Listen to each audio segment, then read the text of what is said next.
So when it comes to social proof in your proposals, at some stage you have to try and convince them that you've actually done this thing once or twice before. The problem is sometimes people don't do this and it's terrible. So people often send off a proposal with their price and a nice description of what they're going to do and all this kind of grand stuff, and then they forget to actually put any kind of social proof in. So before we go any further, there are others, but let's just, for the sake of keeping it simple, there's three kinds of social proof that you can put in your proposals. You've got a straightforward testimonial. You've got some sort of testimonial with maybe a photo or a before and after picture or something to that effect. And then you've got the third option, which is a full-blown case study. Now the case study doesn't have to be completely mad, but just some sort of idea of stating what the problem was, stating what you actually did, and sort of how it came out basically. Just gives it some sort of context. Those are the three options, and what you use depends on what you sell. So using our example earlier of our wardrobe maker, a full-blown case study in this instance might be okay, but in most cases, if it was for something residential, probably not.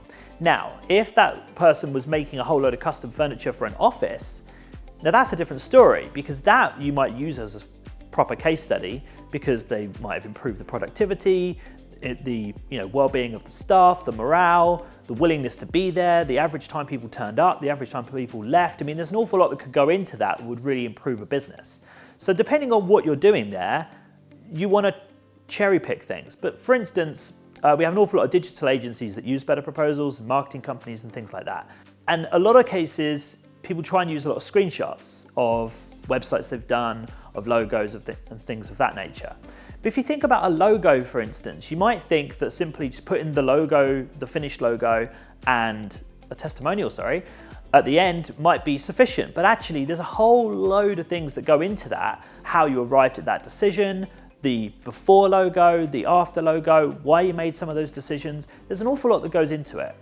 And the reason I'm trying to sort of half sell you on the idea of using case studies here is because it really increases the value of the work that you do. It's a great way of explaining the amount of effort and the work and the thought and care that goes into the work that you do and into your craft. You can't really do that in other parts of the proposal easily without it looking like overkill, but this is one area that you can kind of really do this with. So I would encourage you to try and think of ways that you can use case studies rather than something a little bit softer.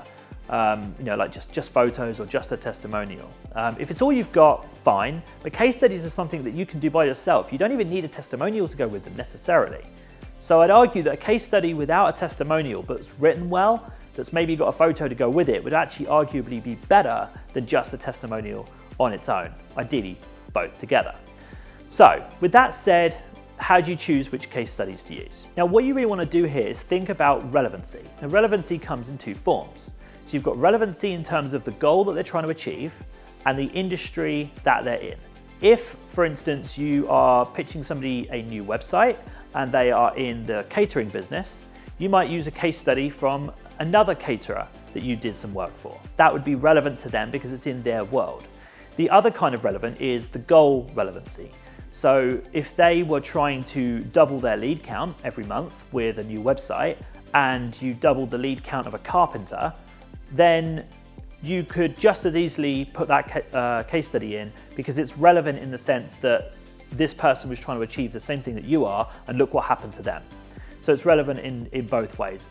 Ideally, you can do both, but that's pure utopia there. But it gives you something to aim for and something to shoot for. So ideally, you want like a library of case studies that you can save to your content library in Better Proposals and then just simply call in the relevant case study with each particular proposal.